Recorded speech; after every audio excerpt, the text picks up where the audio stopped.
سورہ بقرہ سورت نمبر 2۔ اور مائیں اپنے بچوں کو پورے 2 سال دودھ پلائیں، یہ حکم اس شخص کے لیے ہے جو پوری مدت تک دودھ پلوانا چاہے، اور دودھ پلانے والی ماؤں کا کھانا اور کپڑا دستور کے مطابق باپ کے ذمے ہوگا۔ کسی شخص کو اس کی طاقت سے زیادہ تکلیف نہیں دی جاتی، تو یاد رکھو کہ نہ تو ماں کو اس کے بچے کے سبب نقصان پہنچایا جائے اور نہ باپ کو اس کی اولاد کی وجہ سے نقصان پہنچایا جائے، اور اسی طرح نان و نفقہ بچے کے وارث کے ذمے ہے۔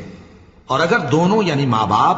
آپس کی رضامندی اور صلاح سے بچے کا دودھ چھڑانا چاہیں تو ان پر کچھ گناہ نہیں،